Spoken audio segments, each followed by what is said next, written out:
feel like I have this mistrust in myself. I feel myself getting pulled back into old cycles. And as I've stated before, I believe that it's okay to to follow these circles back. I kind of think of it like this infinity. So it's like you're moving forward, you're getting propelled, like, path of the moon's getting full, we get to the full moon, and then we have to do a bit of a flip, when we have to flip the switch and think about things in a different way, and then we start to go down with the current.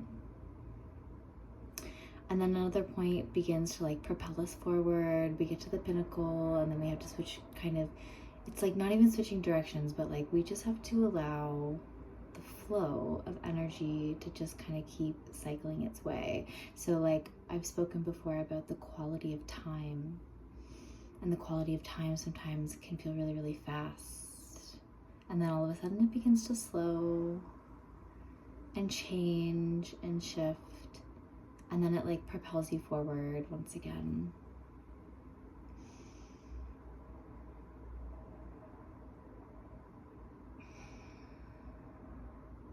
I have been so focused on recording and editing these videos, and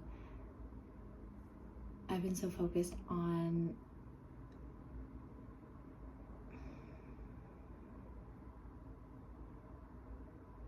placing it within my day so that it becomes a practice, so that it's something that I enjoy doing, I look forward to, like my family knows that I'm doing it, and I'm getting supported in doing the things that I need to do. I've been picking flowers from people's gardens, so shout out to my London, Ontario neighbors. I'm stealing your flowers. Sometimes they're gifted, but sometimes I'm picking them. I really have been wanting to manifest a pair of, I think I want to call them shears.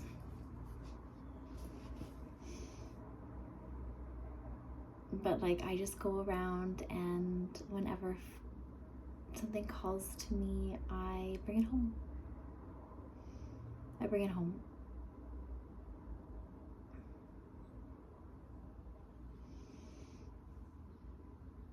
Lavender means mistrust. Why? Why?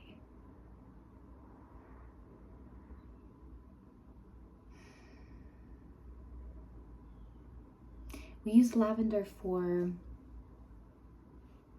its calming purposes, its subtleties.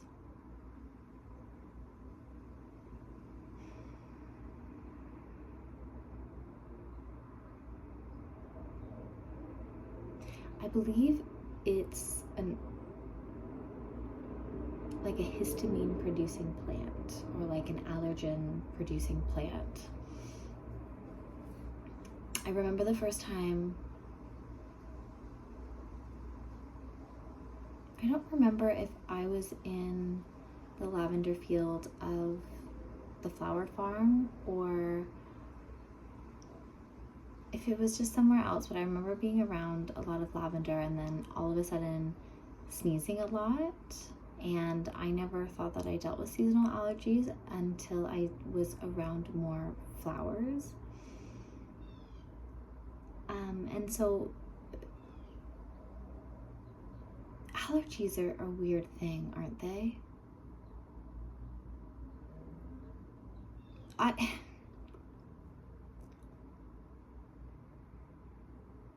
had two interesting experiences in the past couple weeks.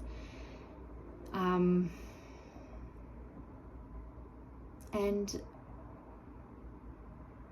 one of them was for an allergy test for my son, who's 15 months. And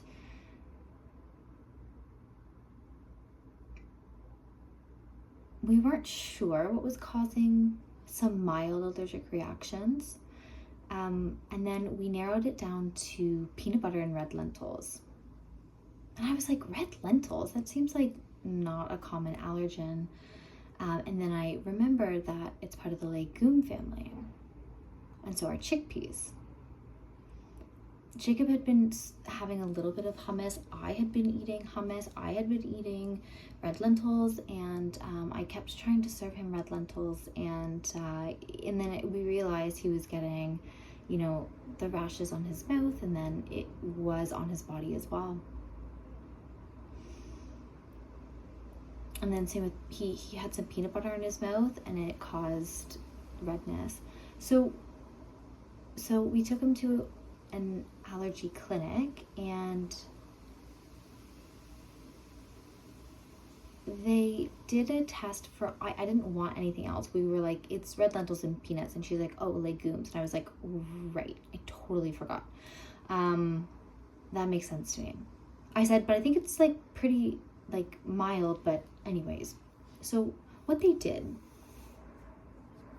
the thing that I hated the most about this appointment is that she used pen to write on my child's arm. I was like, I just didn't like that.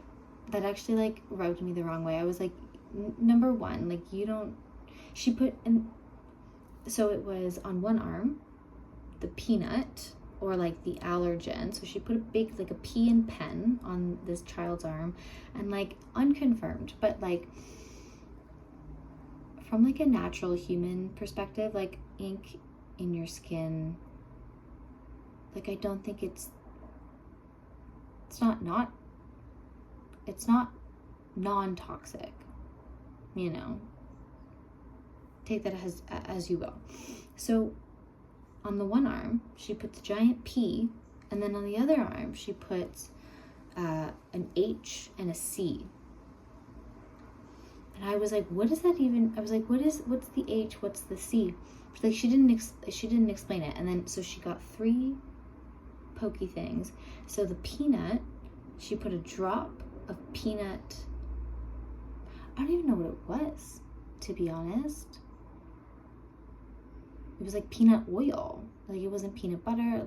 So she put a drop, and then she took a little poker and went, and then it got in under the probably a layer or 2 of skin. I actually don't know. Like I wish that they explained that process. Like what layer does it go down to? Like, because there's the different layers of I think it's called the dermis, right? Dermis. And then on the other side, there was the H, which I learned out meant histamine. And I don't even know what they used for it, but histamine is just the thing that absolutely will cause a allergic reaction, so that you can compare it to the control, which I don't even know what it was either, like saline. But anyways, so the histamine, which caused a allergic reaction, so he got itchy, it created a bump. And so, but yeah, I hated that she used pen. I was like, you're only doing the substance, the histamine, and then the control. Like you, like in terms of like safety and efficacy, like you're gonna know which one is the histamine. You're gonna know which one the control is. Like there's literally, and I know you have to do it, but it's like you didn't need to use pen, in my opinion, to write it. Like we knew. And so he tried they did the peanut, and then after like 5 minutes, there was just like an itty bitty bump. Compared to the histamine, like maybe a third as red and itchy. Like he wasn't even noticing it. He was itching at the histamine. And she's like, well, do you want me to put peanut butter on his skin? And I was like, what is the difference between you doing this test and me doing this test at home? Because and she was like, oh, because like we're an allergy clinic, and like in theory, like you have Benadryl and you're a professional, like I get it. But we had already been in the office for like 40 minutes, and the windows were shut, and the air was getting stale, and Jacob was getting like, you're asking a 15-month-old to go to a boring doctor's office where all he can do is push chairs and open cupboards. Like There was nothing for him to do, and you kept us waiting for like a really, really long time. Though I will give you credit because I kind of purposely missed the appointment. Like, I just didn't want to go. And then they called us and they were like, hey, like, you missed your appointment. Or they called Josh. And they're like, you can still come on in. And then I read the email and it said they would charge $70. So, like, I'm glad we still went. And I kind of was that jerk that didn't call because I just didn't want to go. So sorry for wasting your time. But on the other side of things, like, it was a really long time for a 15-month-old who was like really, really bored. And he wasn't really allergic. But then it was enough of a reaction for her to be like, well, he's slightly allergic. So like, come back in 6 months. And I was like, why can't I just do this at home? Like, why can't I just, all she was doing, like, she was going to get peanut butter and then mix it with water and then put it on the skin. And like, no, I can't go with like a needle, but like, I can test and put a little bit of peanut butter mixed with water on his skin in 6 months to see if he's allergic. I can try that with lentils. Like, I can do what you can do. And it was just kind of like a weird experience. And then, so that was it. It was like, and then we left. So we have an appointment in January. And I was like, do I have to stop eating them because I'm breastfeeding? And I don't even remember what she said. Like, I had to ask her that question. Like, she saw me breastfeeding him. Like, she knew, like, he breastfed in the session or in the appointment. So she knew that he was breastfeeding, and like, she wasn't like, oh, so since he's mildly allergic, you should or should not have that allergen. I just felt like it was really not helpful. It just feels like, and this is I think it was on a Sunday. I'm in a car. Let me think. Today's Wednesday. It's the 24th, 23rd, 22nd, so the 21st. So 9/21. 9/21. I talk about my challenges, some frustrations, some misunderstandings with the standard medical model, and we have not opened that can of worms, but I guess this is kind of part of it. So what was the second one? And then the second piece is also, my dad and I went out to lunch, and the place that we went, like, was it was kind of like in a plaza, sort of, and there was a pediatric dentist clinic, and I was like, oh, perfect, because I had been reading on these mom groups about how babies are supposed to go to the dentist, and I'm like, I'm like, for what? Like, I don't understand. Like, I sort of do, but I also sort of don't.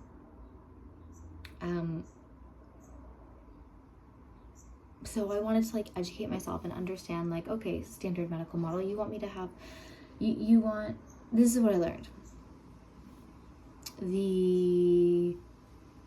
I think it was an American. I think the governing body is the American Pediatric Association, APA. I don't know if it's the APA, but I'm going to call it the APA. So the governing body, the APA, they recommend that you bring your child to a pediatric dentist within the time period of 6 months after the eruption of their first tooth. Jacob had his first tooth at 3 months, which means that by their guidelines, by 9 months, he should have had his first appointment. Like, I didn't understand, like, he wasn't eating food at 9 months. He's still, like, he eats we're doing good. We're doing a lot better, but like, food's been not the easiest transition. I waited. Like, all the research that I did, it basically said don't do it at 6 months. Don't do it at 6 months. You don't need to. Don't do it. Don't do it. So he kind of had like a few things here and there. You know, he was like kind of into some fruit, like a little bit of banana. Was not into oatmeal. Doesn't like eggs. Still doesn't like eggs. Didn't want to do avocado. Like, I tried a bunch of things in the beginning just to see if he was interested, if he wanted to play, and like, he didn't. We learned that he liked smoothies, so I've made him smoothies pretty much since that age, but like, he doesn't really, food's tough. So circling back, at the dentist, and I was like, tell me everything. Like, why do I have to come here? How much does it cost? What's the point of it? What do they recommend? Also, tell me about toothpaste. I'm very confused about children's toothpaste because, like, they don't know how to spit, and I don't want him swallowing toothpaste. So how do I get this toothpaste on this kid's teeth? And then how do I get it out without getting bit? He likes to bite. I have a biter. Like, he likes to bite, man. Like, when he gets angry and you're in his mouth, he's like,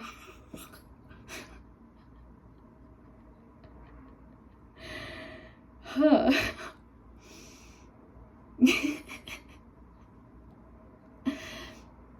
The dentist said there was a receptionist, Brittany. She was nice. Her eyebrows were very manicured. And then this other woman who was a dental hygienist, and she was like, well, like, we like to get the children used to the tools and used to the chair so there's not like dental anxiety. I'm like, sure, but like, I'm not paying you money for that.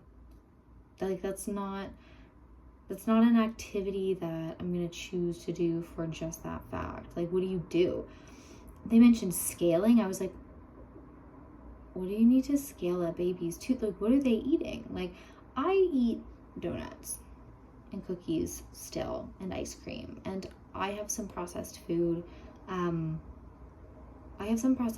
So sure, there's like gunk and stuff built up on my teeth, but like, this kid has only had breast milk and like some banana, but like, he like doesn't even eat. He's had nothing processed. He's had nothing with added sugar. And and then he'll like chew on an apple, and like, that has like natural enzymes to help, you know, clean the teeth. So he's got like 4 teeth. There's nothing in the back. There's nothing sitting on anything. Like, he only has the front teeth. All he can do is bite things down. He can't like chew. There's no like, we have the holes, the divots that food can stay and sink into, but like, a baby with 8 teeth, there's nothing. You can just wipe it down with an apple. That's not fact, but you could. And so I had this really long conversation, and the dentist said, and I was like, what's your clinic's perspective on fluoride? And she's like, well, we do it on an individual basis. And I'm like, okay, good. I'm just glad it's not like a one size fits all. That makes me happy. And then I said, but like, tell me about toothpaste. And she's like, well, they recommend, like, what are you using? And I said, I didn't want to be like, I haven't used it. I bought a bottle, but I haven't touched it. He's 15 months, and I don't brush his teeth. And I know it's like on my mind, but I just want to do it right. We have like a silicone toothbrush that like he plays with sometimes, and so she said, either fluoride toothpaste or don't use toothpaste at all, because there's artificial sweeteners. And I was like, wait. So you're telling me to use fluoride or to not use toothpaste at all because of the artificial sweeteners? Because I was like, how do babies get cavities? She's like, babies get cavities. I'm like, how? And she said, bottles. And like, you know, if you're listening to this, don't, like, do your best. Like, this isn't meant to be this isn't meant to shame. This is just meant to express opinions based in my reality. And so, you know, take care of yourself. It's not an attack, it's not a judgment, it's not a shame, it's not a nothing, it's nothing, okay? Bottles and sugars. That's what causes cavities in children's teeth. And so my son is 15 months and he has never had a bottle, and he hasn't had anything processed. And so, as someone who doesn't have health benefits as well, it's going to be an over $200 appointment just to have him go, and they're going to palpate and make sure that he's, you know, aligned with the other children, I guess. But even I have issues with you know, that terminology as well, because they're all so different. And I think that we attach so much to these milestones, and I think that there's big ones. Like our doctor, our family doctor said 18 months, guys. Come back at 18 months. Like, we do some stuff at 18 months. We know some things at 18 months. And so, yeah, I'm gonna say it because I'm open to the discussion, because I have some resources and I have some people that I trust in their ability to gather knowledge, and I have my own intuitive sense. But that's how I go into things. But like, I'm open to learning. I don't want to have back and forth of like, this is my opinion. It's like, I'm totally happy with you sharing your perspective and having a dialogue on it, but it has to be in the right way, especially on these topics that are very polarizing. And so, you know, things like vaccinations, very polarizing. Healthcare in general is very, very polarizing, and we're very primed for fear mongering and fear, especially since the onset of COVID-19. We're 5 years out of it. We're 5 years out. That's a really long time, but there are people that are I still see, I haven't for a little bit, but within the last 6 months, I saw someone with a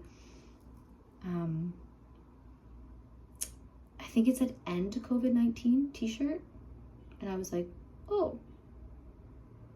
I see people walking outside with masks. I see people in the car alone with masks.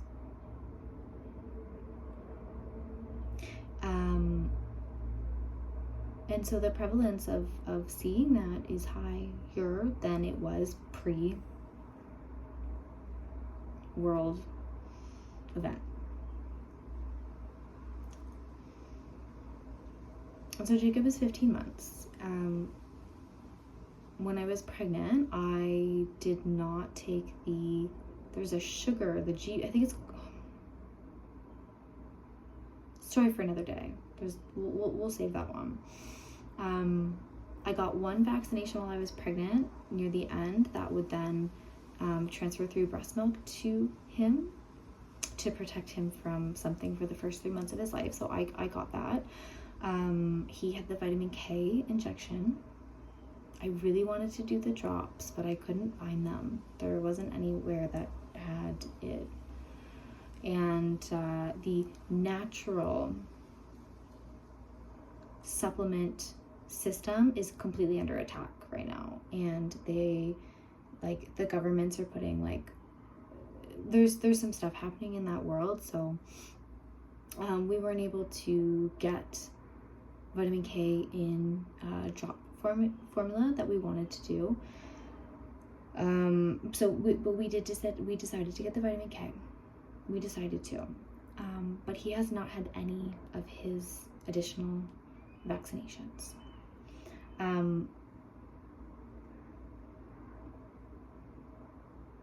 It just hasn't felt right yet. But I think about it a lot. and he's in a stage, and I know, and here's where it doesn't matter where I was. Here's where I am in this moment. So the MMR vaccination that name keeps coming in my head. And so at 18 months, I believe that if we do choose to vaccinate him into the next stage of his life, like, I don't think it's going to be everything, but I have MMR in my head as something that I believe may be, in terms of individualized healthcare. I'm making that choice because of all of my research and understanding and intuitive feeling. I think the MMR might be one of the ones that we may give to him. I still need to do more research, but intuitively that name just keeps circling in my head, and I have to give it some thought. So he'll be 18 months, and I believe that, so he's not in daycare, but I'm starting to feel as though I want him to have some additional exposure in a child care setting. And I don't know what that looks like yet, but that means he is going to be around other children for longer periods of time, and exposed to pathogens and other bacteria and he's just going to get exposed to more. So knowing that he's going into that next stage of his life where he's not just in the home environment, what is he going to need to protect and support his body, his mind, his spirit, so that he can then learn, grow, and be on his journey. And it's like, is that a trip to a dentist? Is that going to really like support him in his next stage? Is it a vaccination? Is it childcare? Filtered water. I'm gonna see if I have enough money for it. I have a little savings jar. I have a little savings jar going right now, and it started as a gift to the ancestors. I cannot tell you what video, what reading, but back when I started that quest, someone was like, you can give money to your ancestors. Like, you can use it as a gesture. You can do it as an acknowledgement and a gift. You can use it. It's just energy. And so I had been saving, put my pennies in the cookie jar. And I'm sitting at a spot now where it just feels like it's sitting. Like, there's been some stagnation in terms of in terms of money. There's been some interesting things happening. So it feels like I need to shift the energy. In a week from today, in 6 days from now, and in 7 days from now, I got tickets to see Julian Baker in Toronto. And technically I have tickets for both days. So I have one ticket for the Tuesday, the 1st, and then I have one ticket for Wednesday, the 2nd. It was offered. I was on a wait list, and you only get 20 minutes to decide. And I got a ticket for the Wednesday, and I was like beyond. And then they offered me another one on the Tuesday, and they were like, you have 16 minutes before we give it to someone else. And I was like, okay, I'm just gonna buy it. I don't know which day I want to go. And then I had a thought, like, what if you go to both? I have been trying to see Julian Baker for years. For 5 years. 5 years. She popped into my world. I was on Instagram, in the backyard, on a tree stump, just living life, meditating, talking to spirit. And her face on Instagram, it wasn't her music, it was her face on the explore page, just like got me. And I tried listening to her music in that moment, and I believe I started with, I think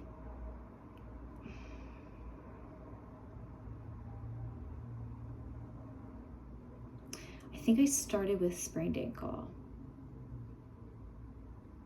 And and like it didn't really vibe. It takes me a long time to like get into new music. Like I'm very resistant at first for the most part.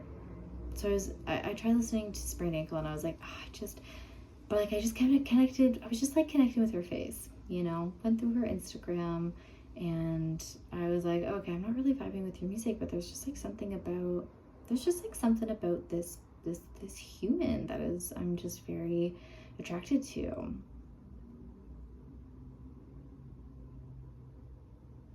And that is the beginning of my love affair with Julian Baker. Tried to go see her concert in Toronto, but show was canceled due to COVID.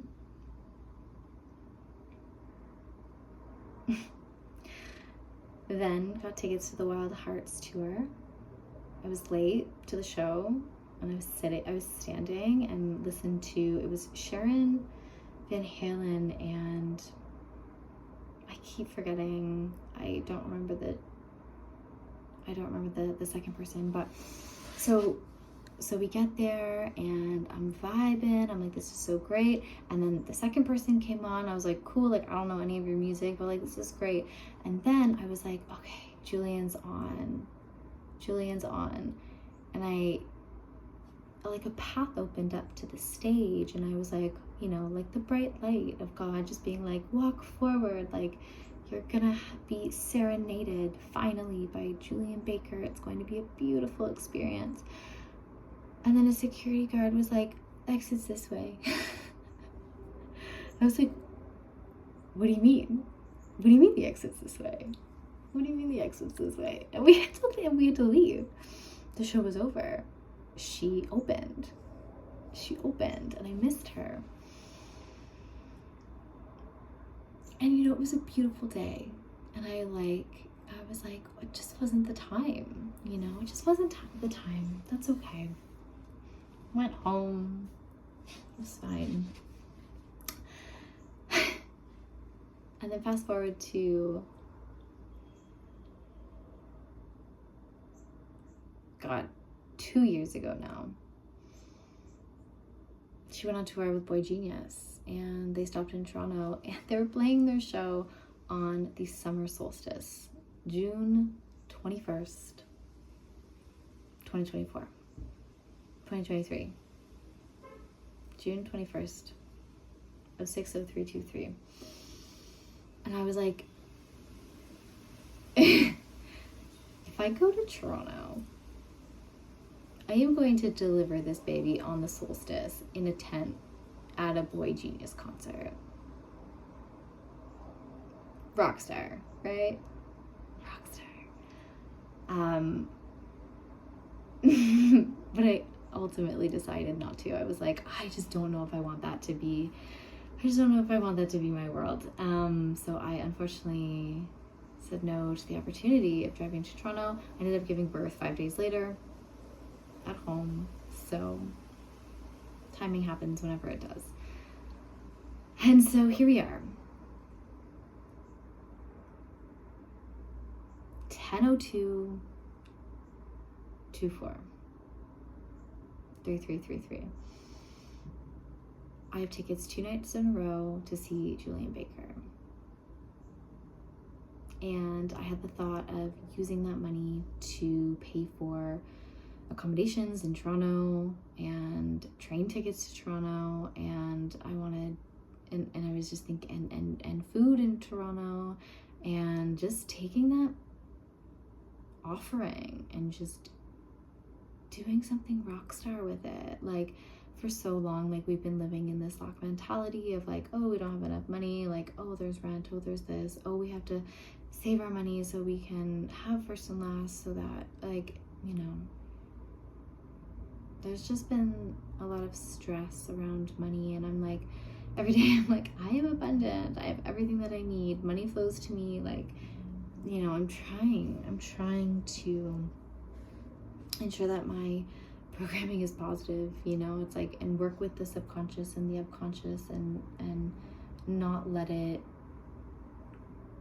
spoil our fun, you know.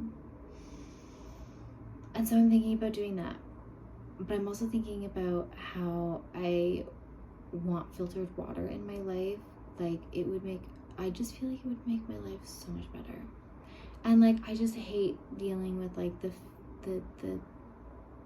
filters on like the counter. Like I just want it to be like, I want to have access to clean water all of the time without having to think of it. Like I just want that. I just want that so bad. And I want that for Jacob. I want him to have, you know, filtered water for the most of his life as he can.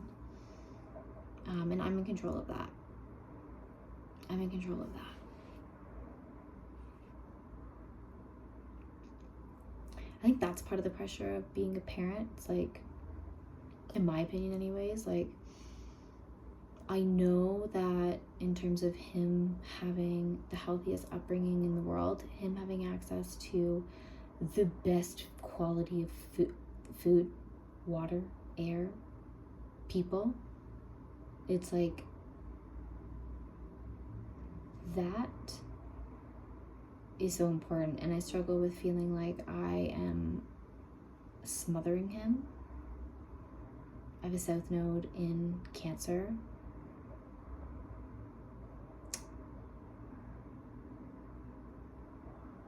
It's in the 9th house.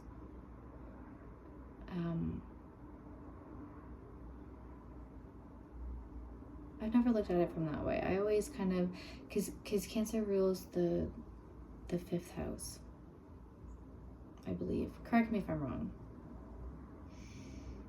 Cancer rules the 5th house, so it's like bottom of the chart.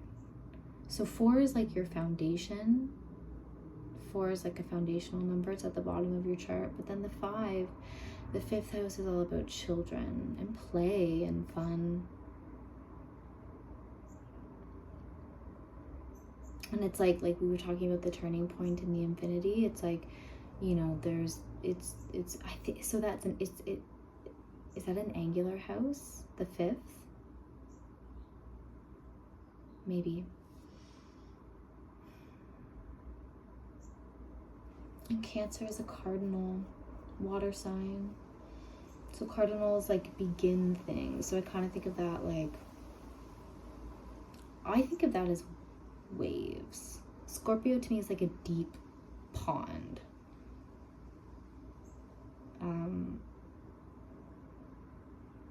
And Pisces is like a stream. But Cancer is like waves. My sun is a Cancer sun. And a Scorpio rising. Like, his emotionality is so deep. And also powerful. Like the waves of his emotions are like on the surface. When he's upset about it, it's full on. It's full on. And it's beautiful, you know, because the wave subsides and like he's not holding anything. There's no resentment. There's nothing. He just goes back to being this beautiful, bright, content soul. He just had to ride that wave.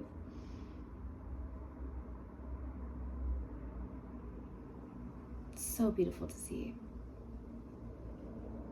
One of the other career paths that I've thrown around has been like teacher. I was thinking about doing like my Montessori teacher training or my Waldorf, or I've thought about going back to Western for teachers college, but it's just like, you know, my opinion. It's just like my opinion with the medical system. It's like, you have nothing that could house me as a student. You don't have anything that has everything I need. You just don't. And like I am so multifaceted and multidimensional that like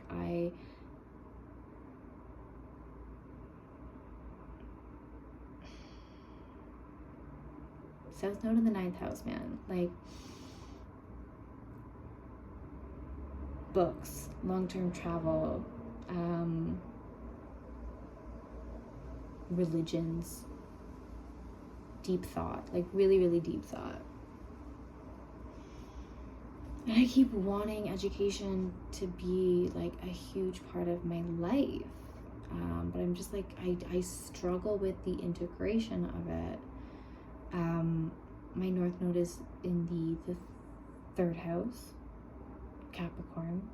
Third house is typically run by Gemini.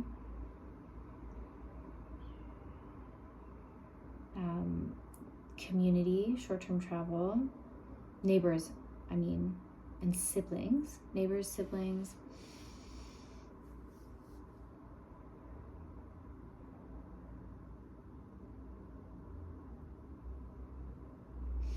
One of the things that I've been thinking a lot about is I've lived in London my entire life, and I haven't really done a lot of traveling, and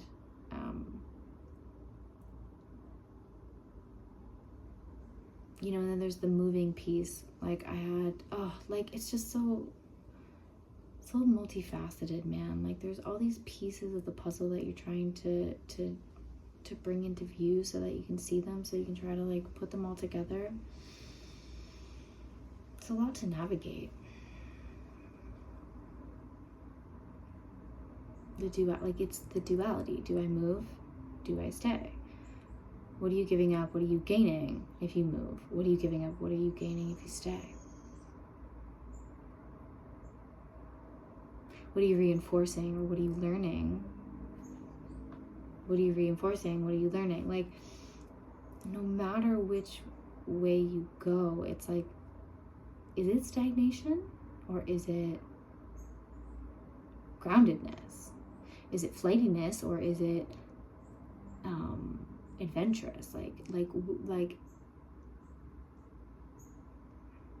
because we have all of these pieces that we're trying to integrate within our life. Like there's a certain area or certain house or certain planet that might just be getting activated that makes you feel like you need to be doing X, Y, and Z. But then there's another thing that's going on in your life on the other side of the chart that's pulling you into, these different and varying feelings. And then you're just trying to align yourself.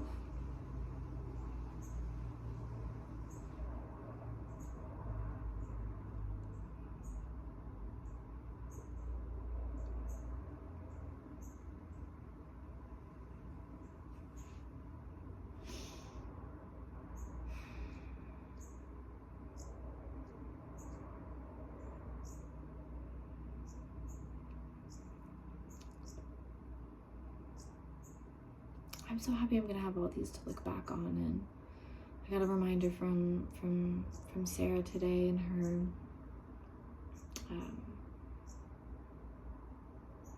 new moon in Libra video just came out today, and she said, so we're in an eclipse portal, and she's like, what happened at the beginning? We're coming on to the end of this portal. What was going on in your life? And like, whenever I hear that, I'm like, I try to think back. I'm like, dude, what was going on in my life? But I listened to 902 and 902, 903, and 910. And so I got to go back and see what was going on in my life, and it was a good reminder of like, oh yeah. Josh and I had a big fight. The energy was not great. Oh, 902. Oh, 903. That morning I talked about it.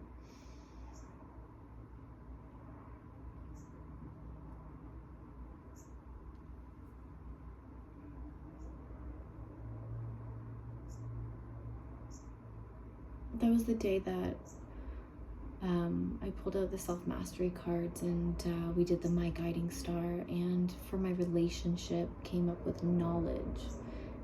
And I said in that video, I have to let that one sit with me. Like, I don't know yet how it connects. I read it like 3 times. And I was listening and I was like, is it connecting yet? Maybe a little bit more. Now I have a month, almost a month perspective to kind of think back. But it's a good reminder. So on, 10:03, I'm gonna listen back to that video, and it's like that was the new moon. I set an intention, so that was my guiding star going into that moon cycle and like going into this eclipse period. So, and we still have a couple days. We have another week until we're navigating this, right? And so we'll see what happens, but it's a reminder to kind of look back and to reflect upon your life and what you were going through, and see if you can just notice any connections with those cycles and the different seasons in your life.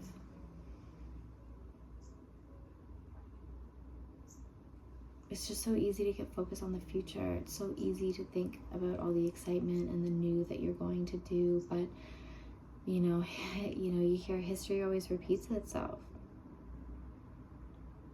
But like, maybe you don't want history to repeat itself. And I think in order for history not to repeat itself, you have to look to the past, so that you can get a little bit of perspective.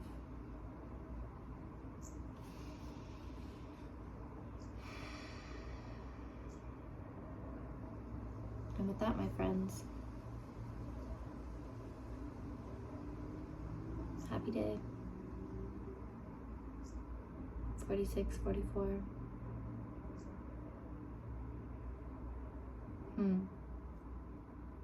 We'll see you tomorrow.